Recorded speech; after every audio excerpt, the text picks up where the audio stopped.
We're going to be looking at the Tower of Babel, a return to the Tower of Babel, a sign for our times. So what are we going to think about during this presentation? Well, we're going to cover the following. We're going to look very briefly at the story of the Tower of Babel, just to set the context and to remind ourselves of what happened during that incident. We're going to think about how history is repeating itself, how the events of the building of the Tower of Babel are happening all over again, perhaps on a different scale and in a different context. But the important thing is about where this is going to lead, because with the Tower of Babel, we know that God intervened and he put a stop to what man was doing in the way that he was behaving, in the way that human nature and culture was developing. And God is going to do exactly the same in our day and age, because man is going down exactly the same path. Now we find the story of the Tower of Babel in Genesis chapter 11. Now, for the sake of time, what I want you to do now is to actually pause this presentation, and I'd like you to read Genesis chapter 11 and the first 9 verses. Even if you know the story well, just do that, just to remind yourselves, because we're going to pick up on some of the detail and some of the specific issues that are raised during this story. So let's pause our videos now and just read that passage again, Genesis 11 verses 1 to 9. Okay, so hopefully that's reminded us of this well-known Bible story. Let's just briefly summarize what went on in those first 9 verses of Genesis 11. So we basically find that the people were all gathered together in one. They had one language. They were using the same words, the same terminology.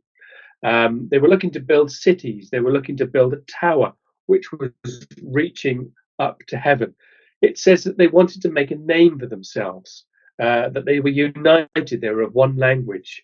And it went so far that there was nothing that they could, that they proposed that wouldn't be impossible for them. They thought that they were almost invincible. So what God did, he sent his angels and he confused their languages, and people were dispersed to the 4 corners of the world. And it says that they left off building this great tower. So there's 3 things there that I want us to really think about and to concentrate on now. We're going to think about the city, we're going to think about the tower, we're going to think about this name that they made for themselves. Okay, so at the time of the Tower of Babel, it says that the whole earth had one language. Okay, now I want us to think about language in our day and age, and that's what we're going to do. We're going to bring these themes forward and think about how they apply in the context of the 21st century. So there was one language, or tongue, that's what it means. And elsewhere in the Bible, that word is translated as bank or brink or edge. It could mean the corners of a country. It's also used in Genesis chapter 10, verse 5, so it's not an uncommon Bible word. And it's talking about speech. And really, speech is something that betrays our manner of life, our way of doing things often, isn't it? It reveals to people the thoughts that are going on inside in our minds. Now, think about languages today. Here's a quote from the New York Times some time ago now, so perhaps the figures have changed slightly in the last 14 years or so. But it says of the estimated 7,000 languages spoken in the world today, linguists say nearly half are in danger of extinction and are likely to disappear in this century. In fact, they're now falling out of use at a rate of about 1 in every 2 weeks. So that's really quite some decline in the number of languages that are spoken throughout the world. And what we can see in this graph is as the number of people in the world, the population of the world increases, the number of languages decreases. Okay, so there are less languages per people. So in effect, what we're doing is we're heading towards the same situation as they found at the time of the Tower of Babel, where there are less and less languages, and it's easier for people to communicate with each other. Okay, here's just some stats about language today. That 400 languages account for 95% of the world's population. The remaining languages are only spoken by 5% of people. So that's 6,600 languages spoken by only 5% of the people. As we said, one language disappears every 2 weeks. About 18 languages only have one remaining speaker. Interestingly, though, look at the bottom left-hand corner. English is the most spoken language with about 1.5 thousand million speakers. That's nearly 2 billion people in the world speak English. Okay. So here's the top 10 languages by total number of speakers. Figures a little bit different. It depends where you look. But what this is basically telling us is that an enormous proportion of the world is speaking a low number of languages. Okay, so English spoken by between 1 and 2 billion people. Certainly as their first language, people who might have it as their second or third or even fourth language, the numbers continue to increase and increase. But what it means is that it's easier for people to communicate, just like it was at the time of Babel. So English is the official language in more than a quarter of sovereign countries. So it's the most popular official language in the world. And these countries that are covered by having English as their official language are spread throughout the world. They're on every continent, pretty much, maybe with the exception of South America. Just some more interesting things about the use of the language. Well, of course, it's an international language, isn't it? It's often the language of books. It's the language of airports. No matter what airport you go to, you'll probably see English there on the signs. It's the language of air traffic control, of international business, of science, technology, diplomacy, pop music, advertising. 2/3 of the world's scientists speak English. 3/4 of the world's mail is written in English. Okay, so what we're seeing then is that we are heading towards that same situation as they found themselves at the time of the Tower of Babel. And we'll have a look a little bit later about what impact that is having and about how that really is coming to fruition through something in particular. Another thing they said about, another thing that's told us about what happened at the time of Babel is that people gathered together and they said, "Come, let us build ourselves a city." So not only could they communicate well together, they wanted to stick together. They wanted to congregate together in a city. Now, if you think about the urban and the rural population of the world, what we can see is that even though the population of the world is increasing quite significantly, the proportion of people living in cities is far greater than that of people living rurally. 68% of the world's population to live in cities by the year 2050. So that's a staggering number of people, isn't it? Places particular like India, China, Nigeria, they're going to account for 1/3 of the 2.5 billion additional people living in cities by 2050. So some staggering numbers about how people are gathering themselves into cities, again, just like they were at the time of Babel. And what are some of the impacts about living in a city? Well, there can be pluses, but there are also significant minuses to living in a city. It causes high population density, of course, which brings with it all kinds of other problems around inadequate infrastructure, lack of affordable housing, slums, crime, congestion, issues with water and sanitation and waste. We know the slums in many of the poorer countries where people have congregated together in cities and they've gathered together, and they're doing it for economic reasons mainly because that's where the jobs are. But it brings with it all kinds of different problems that you can see there on the slide. Okay, and you can see in the graph there that the less developed regions, where a lot of the growth in cities is really occurring in places like India, and China, perhaps some of those less developed regions, the numbers living in cities is growing faster than it is in the more developed regions. And these are often in places where simply the infrastructure isn't there and people can't cope. Okay, what else did they do at the time of the Tower of Babel? Well, of course, there was the tower itself. They said, come, let us build ourselves a tower, and they wanted to reach into the heavens. Okay, now think about it in terms of skyscrapers. Okay, those are basically our towers of the day, aren't they? Well, look at the staggering numbers of skyscrapers that we have in today's world compared to just 50, 60 years ago. Okay, there was only one building in 1960 that was over 200 meters tall, and now there are many hundreds.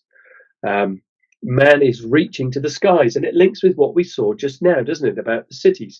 There's less room in cities, there's less room to spread out because of the geography. And so where do people go?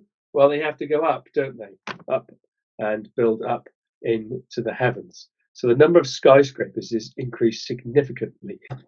One tower in particular is very interesting. So this is in Strasbourg, on the eastern border of Germany, and it's the EU Parliament building. So my wife and I were very blessed a couple of years ago to be able to go and visit this very interesting building. But it is quite staggering, okay, in terms of what it represents. So it's there, of course, representing the European Union. Okay. So, interestingly, many people have compared this building with what they thought the Tower of Babel looked like. It's modeled on what's known as a ziggurat. Okay, so that's a tower that was found in the Middle Eastern regions. And this article, which I think maybe had been in Newsweek or a similar publication several years ago now, it is making a direct comparison between the European Union and Babel. Look at that stunning headline on there. Europe, many tongues, one voice. And that's what Europe is all about. It's all about bringing people together and congregating together in one place and having one mind where nothing will be restrained from what they imagine to do. Okay, so there you go inside the building, and it really does look like a ziggurat. It's obvious what they have modeled this building on. But notice and remember what it said at the end of the story of the Tower of Babel. When God intervened and dispersed everyone, it says that they left off building the city. Okay, so they never finished it. And what we have here in the EU Parliament building is basically an unfinished building. They haven't finished it, and that's what it's representing. So right in the middle of the courtyard of the EU Parliament building, you come across, it looks like a ball of wool, a green ball of wool. But there's a very interesting quote that you can find on one of the plaques. And look what it says. It's all about a united earth. Again, it's picking up Babel language. Now, this I thought was staggering because I knew this building existed. I'd seen the outside of it in pictures before, but I'd never been inside it. Now, here's a picture from the Hanging Gardens of Babylon, okay? One of the 7 wonders of the ancient world. Very famous, of course. So Babylon and Babel, they are synonymous with each other. So here's the Hanging Gardens of Babylon. And here's what you find when you walk inside the EU Parliament building. Hanging Gardens. Now, I think that is quite staggering because it seems to me that this entire complex, this building, is modeled on Babel and Babylon. And I think that's quite stunning. Okay, so one of the other quotes, one of the other items that we want to pick up on in terms of Babel is around one people, about this united people making a name for themselves where nothing would be restrained from what they imagine to do. Now, how does that relate to today's world? Well, to me, that relates very much to the internet. If you think about the world's population today, around about 6-7 billion people, the number of people using the internet, certainly in the developed world, is not far short of 100%. And it's about half the population of the developing world. So everybody basically has the world at their fingertips. This is a quote from one academic who said the following. He said, "The internet is the largest community in history, as big as the global population in 1960. It crosses every border and culture." Okay, Babel was a time without borders. It was one world, and that's what the internet is described as.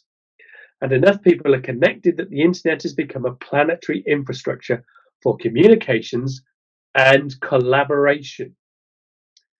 The tools and the knowledge of one nation now belong to all nations.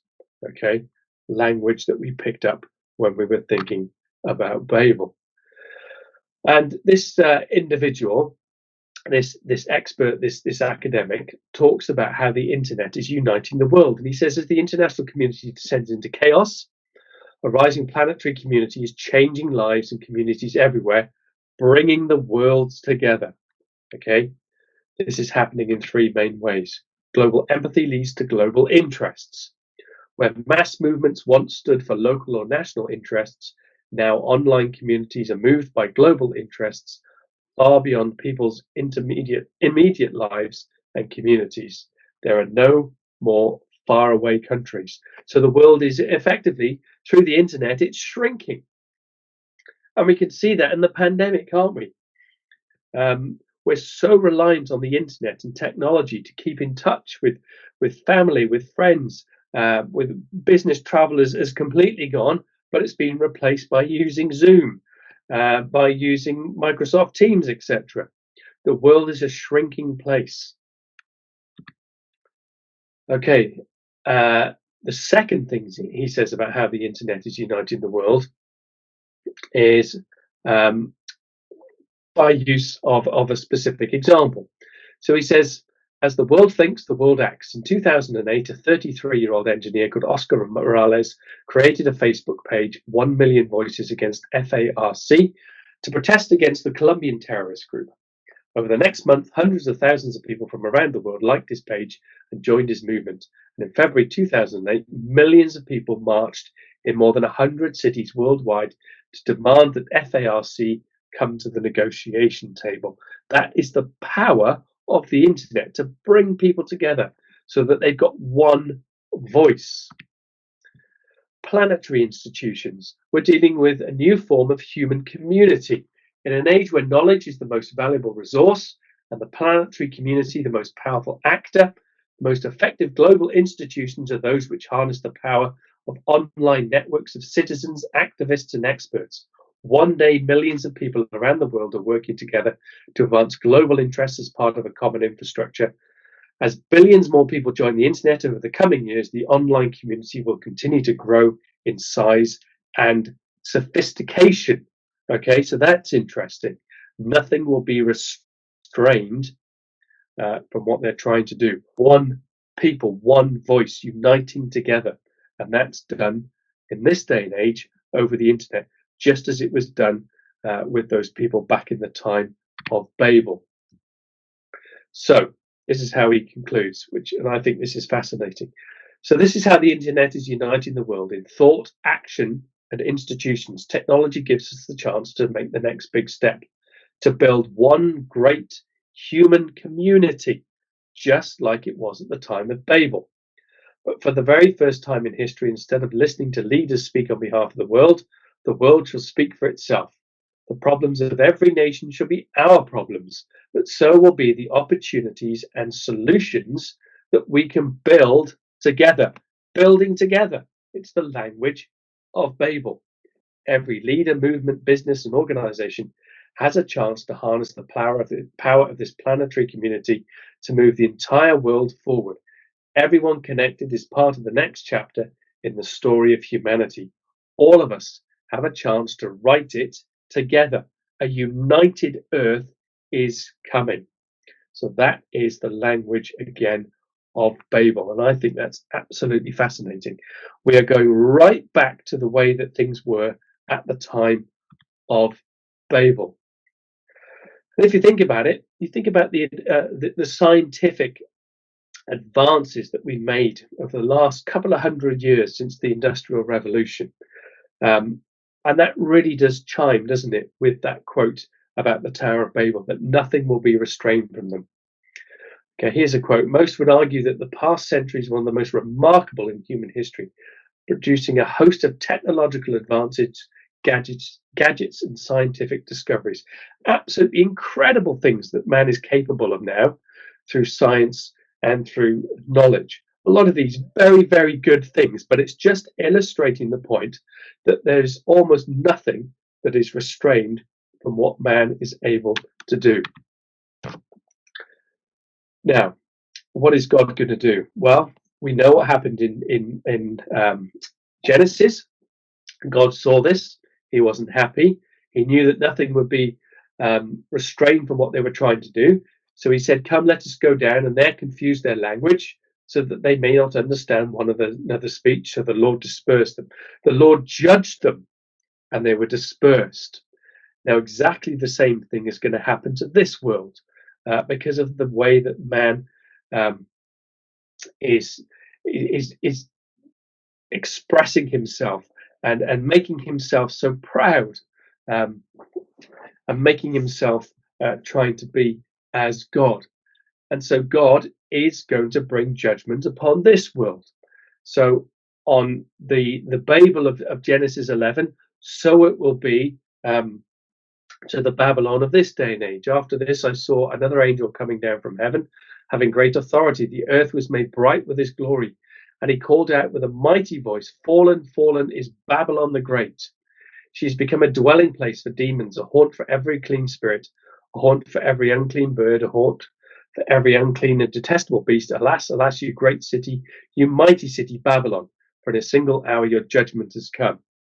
So that is speaking about something specific, but I think it also represents the judgments that are going to come upon this earth, that are going to come upon man and mankind, because he is acting in a way just as he did at the time of Babel.